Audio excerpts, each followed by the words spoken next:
पटना का railway station. शाम ढल चुकी थी। प्लेटफॉर्म पर यात्रियों की भीड़ थी।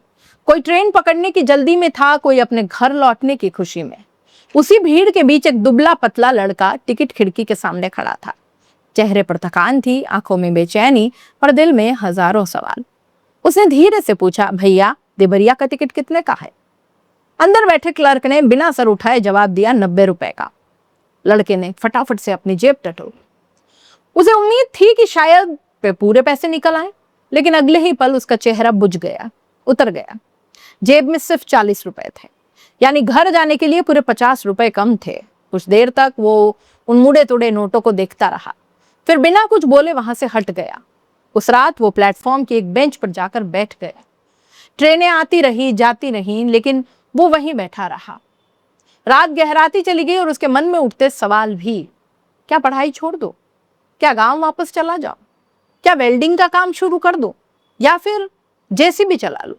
क्योंकि ये दोनों काम उसे आते थे। और सच कहें तो उस रात उसके सपने भी टूटने की कगार पर खड़े थे। उसे लग रहा था कि शायद पढ़ाई उसके बस की बात नहीं है, शायद किस्मत कुछ और चाहती है।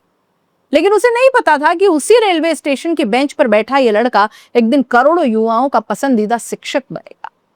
दुनिया उसे खान सर के नाम से जानेगी। कहानी शुरू होती है उत्तर प्रदेश के देवरिया जिले के एक छोटे से गांव नवलपुर से। एक साधारण परिवार, सीमित साधन, लेकिन सपने बहुत बड़े। पिता बशीर खान अपने बच्चों को अच्छी शिक्षा देना चाहते थे, इसलिए परिवार गांव छोड़कर भटपार रानी के मालवीय नगर में आकर बस गया। कुछ समय बाद रोजी रोटी कमाने के लिए पिता खाड़ी देश चले गए। घर की जिम्मेदारी माँ के कंधों पर आ गई। बड़ा बेटा पढ़ने में बहुत तेज था, लेकिन जिंदगी कभी आसान नहीं रही।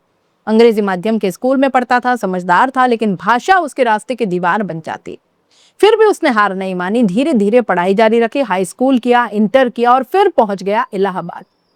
उसकी आंखों में एक सपना था, फौजी बनने का, देश की वर्दी पहनने का सपना। उसने एनडीए की परीक्षा दी, कड़ी मेहनत की और परीक्षा पास भी कर ली। घर में खुशी का माहौल था, लेकिन किस्मत ने यहां भी एक झटका दे दिया। मेडिकल जांच के दौरान उसके हाथों की बनावट को लेकर उसे अनफिट घोषित कर दिया। जिस सपने को उसने वर्षों तक सींचा, वो कुछ ही मिनटों में टूट गया। उस दिन शायद उसने पहली बार महसूस किया होगा कि जिंदगी कितनी बेरहम हो सकती है। लेकिन हार उसने तब भी नहीं मानी। बीएससी की, एमएससी की, जियोग्राफी से एमए किया और फिर नई उम्मीद लेकर पहुंच गए पटना। पटना में भी जिंदगी आसान नहीं थी। पैसे खत्म होने लगे, किराया देने के लिए भी संघर्ष करना पड़ रहा था। और वही संघर्ष उसे उस रेलवे स्टेशन के बेंच तक ले आया। लेकिन कहते हैं ना कि जब इंसान पूरी तरह टूटने लगता है, तब भी किस्मत उसके लिए कोई नया रास्ता खोलती। ऐसे ही उसके साथ हुआ। उसके दोस्त हेमंत ने कहा कि तू पढ़ाने में अच्छा है, ट्यूशंस क्यों नहीं पढ़ाता? और ये एक सलाह उसकी पूरी जिंदगी बदलने वाली थी।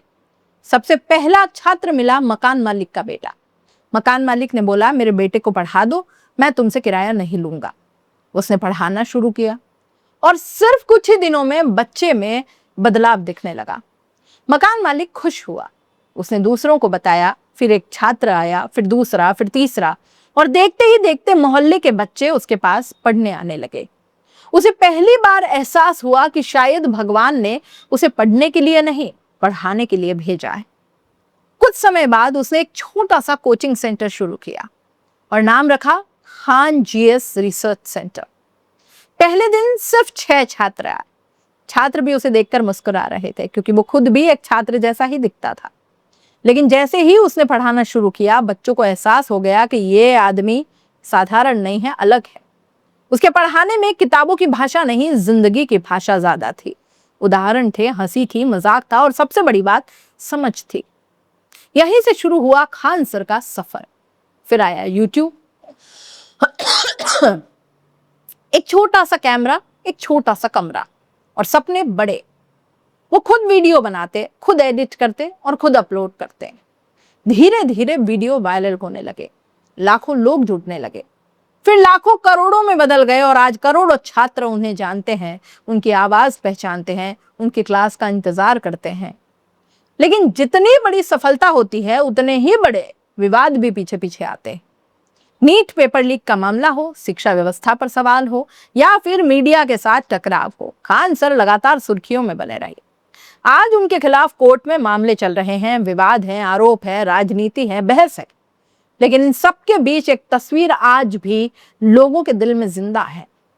एक लड़का पटना रेलवे स्टेशन की बेंच पर बैठा हुआ, जिसके पास घर जाने के लिए 50 रुपए कम थे। शायद यही वजह है कि आज भी लाखों गरीब छात्र खान सर में अपना अक्स देखते हैं, क्योंकि उन्हें लगता है कि अगर ये लड़का 50 रुपए की कमी से निकलकर करोड़ों दिलों तक पहुंच सकता है, तो शायद उनके सपने भी एक दिन सच हो जाए।